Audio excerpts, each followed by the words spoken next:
অসম এখন মাটি য'ত শংকৰদেৱে এইখনৰ কথা কৈছিল আৰু আজান ফকীৰে জিকিৰৰ সুৰ তুলি হিন্দু মুছলমানৰ মাজত সিটো বান্ধিছে। এখন মাটি য'ত শতিকা ধৰি বিভিন্ন জাতি জনগোষ্ঠী একেলগে বাস কৰি যুঁজ কৰি উৎসৱ পালন কৰি আহিছে। কিন্তু আজি এই একে মাটিতে হেজাৰ হেজাৰ খিলঞ্জীয়া পৰিয়ালে এটা যন্ত্ৰণাদায়ক প্ৰশ্নৰ সন্মুখীন হৈছে। আমি অসমৰ সন্তান নে বাহিৰৰ অনুভৱ আছে? ভোটাৰ তালিকাৰ সংশোধন, উচ্ছেদ অভিযান, ঘৰ মাটিৰ অনিশ্চয়তা, এই সকলোবোৰে হেজাৰ হেজাৰ খিলঞ্জীয়া অসমীয়া মুছলমান পৰিয়ালৰ জীৱনত এক চৰম অনিশ্চয়তাৰ সৃষ্টি কৰিছে। শেহতীয়া কেইমাহমানত অসমৰ ৰাজনীতি আৰু সমাজত এই বিতৰ্কিত উত্তপ্ত হৈ উঠিছে।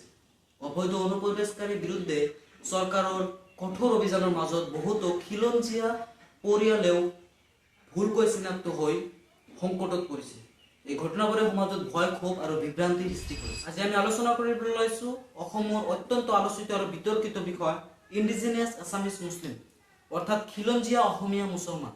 এই ভিডিঅ'টোত আমি চৰকাৰী প্ৰতিবেদন, ইতিহাস আৰু উপলব্ধ তথ্যৰ আধাৰত এই বিষয়টো সহজ আৰু নিৰপেক্ষভাৱে বুজিবলৈ চেষ্টা কৰিম। 2021 চনৰ ডিচেম্বৰ মাহত অসম চৰকাৰে জ্যেষ্ঠ সাংবাদিক আৰু সমালোচক অজবিৰ হোসেনৰ সভাপতিত্বত এটা সাব কমিটি গঠন কৰিছিল। সেই কমিটিয়ে জুলাই 2022 চনত এখন 94 পৃষ্ঠাৰ অফিচিয়েল প্ৰতিবেদন দাখিল কৰে আৰু সেয়া অসম কেবিনেটৰ দ্বাৰা এপ্ৰুভড কৰে। এই প্ৰতিবেদনে অসম চৰকাৰে খিলঞ্জীয়া অসমীয়া মুছলমানসকলক সাংস্কৃতিক পৰিচয় আৰু ঐতিহাসিক অৱদানক স্বীকৃতি দিছে। কিন্তু চৰকাৰী স্বীকৃতি থকাৰ পিছতো শেহতীয়া সময়ত অসমত এক উত্তপ্ত পৰিস্থিতি সৃষ্টি হৈছে। ভোটাৰ তালিকাৰ সংশোধন, উচ্ছেদ অভিযান, ঘৰ মাটিৰ অনিশ্চয়তা, এই সকলোবোৰে হেজাৰ হেজাৰ খিলঞ্জীয়া অসমীয়া মুছলমানৰ পৰিয়ালৰ জীৱনত চৰম অনিশ্চয়তাৰ সৃষ্টি কৰিছে। অবৈধ অনুপ্ৰৱেশকাৰীৰ বিৰুদ্ধে চৰকাৰে কঠোৰ অভিযানৰ মাজত বহুতো প্ৰকৃত খিলঞ্জীয়া পৰিয়ালো ভুলকৈ চিনাক্ত হৈ সংকট পৰিছে। এই ঘটনাবোৰ সমাজত ভয়, ক্ষোভ আৰু বিভ্ৰান্তিৰ সৃষ্টি কৰিছে আৰু ৰাষ্ট্ৰীয় তথা আন্তৰ্জাতিক সংবাদ মাধ্যমতো ব্যাপকভাৱে প্ৰকাশ পাইছে। চৰকাৰে খিলঞ্জীয়া পৰিয়ালক স্বীকৃতি দিছে, আনফালে বাস্তৱত বহুতো প্ৰকৃত অসমীয়া মুছলমান পৰিয়ালে পৰিচয় সংকটত ভুগিছে। তেন্তে কোন এই খিলঞ্জীয়া অসমীয়া মুছলমান? আহক অসম চৰকাৰৰ দ্বাৰা প্ৰকাশিত প্ৰতিবেদন অনুসৰি স্বীকৃতিপ্ৰাপ্ত 5টা প্ৰধান সম্প্ৰদায়ৰ বিষয়ে চমুকৈ জানি লওঁ। প্ৰথমতে কথা পাতোঁ গৰীয়া সম্প্ৰদায়ৰ বিষয়ে। গৰীয়া সম্প্ৰদায়ক অসমৰ অন্যতম পুৰণি খিলঞ্জীয়া অসমীয়া সম্প্ৰদায় হিচাপে গণ্য কৰা হয়। ইতিহাস অনুসৰি তেওঁলোকৰ সৈতে আহোম যুগ আৰু স্থানীয় সমাজৰ সম্পৰ্ক আছে। সময়ৰ লগে লগে তেওঁলোকে অসমীয়া ভাষা আৰু সংস্কৃতি সম্পূৰ্ণভাৱে গ্ৰহণ কৰে। এতিয়া আহোঁ মৰিয়া সম্প্ৰদায়ৰ বিষয়ে। মৰিয়া সম্প্ৰদায়ৰ ইতিহাস তুৰ্বক খানৰ পৰাজয়ৰ পিছত অসমত বসতি স্থাপন কৰা সৈনিকসকলৰ সৈতে জড়িত বুলি ধৰা হয়। এই সম্প্ৰদায় বিশেষকৈ পিতল আৰু ধাতুৰ কামৰ বাবে পৰিচিত আছিল।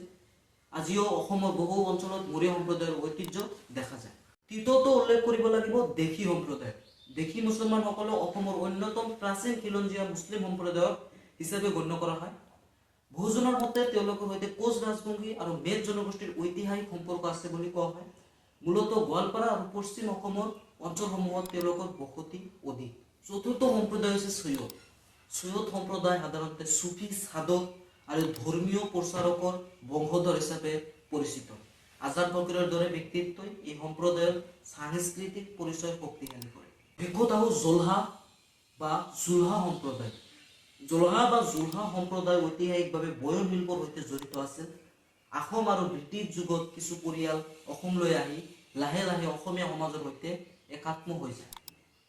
খিলঞ্জীয়া অসমীয়া মুছলমানসকলে কেৱল অসমত বাস কৰাই নহয়, তেওঁলোকে অসমৰ ইতিহাস, সাহিত্য, সংস্কৃতি আৰু ৰাজনৈতিক অত্যন্ত গুৰুত্বপূৰ্ণ অৱদান আগবঢ়াইছে। শৰাইঘাটৰ ঐতিহাসিক যুদ্ধত বাঘ হাজৰিকা বা ইছমাইল ছিদ্দিকে লাচিত বৰফুকনৰ সৈতে কান্ধত কান্ধ মিলাই মোগলৰ বিৰুদ্ধে যুঁজিছিল। স্বাধীনতা আন্দোলনত বহুতো অসমীয়া মুছলমান নেতাই সক্ৰিয়ভাৱে অংশগ্ৰহণ কৰিছিল। বাহাদুৰ গাঁওবুঢ়াৰ দৰে ব্যক্তিয়ে কালাপানীৰ জেলতো অসমৰ স্বাধীনতাৰ বাবে যন্ত্ৰণা ভোগ কৰিছিল। স্বাধীন ভাৰতত ফখৰুদ্দিন আলী আহমেদে অসমৰ পৰা ভাৰতৰ ৰাষ্ট্ৰপতি নিৰ্বাচন হোৱাৰ গৌৰৱ লাভ কৰিছিল। তেওঁ আজিলৈকে অসমৰ একমাত্ৰ ৰাষ্ট্ৰপতি হিচাপে পৰিচিত। সাহিত্য আৰু সংস্কৃতিৰ ক্ষেত্ৰতো এই সম্প্ৰদায়ৰ অৱদান অপৰিসীম। পদ্মশ্ৰী আৰু পদ্মভূষণ বিজয়ী লেখক সৈয়দ আব্দুল মালিক আৰু ইমৰান শ্বাহ আলীৰ দৰে সাহিত্যকে অসমীয়া সাহিত্যক সমৃদ্ধি কৰিছে। আনহাতে বিহু, জিকিৰ আৰু স্থানীয় সংস্কৃতিৰ পৰম্পৰাত এই সম্প্ৰদায়সমূহৰ সক্ৰিয় অংশগ্ৰহণ দেখা যায়।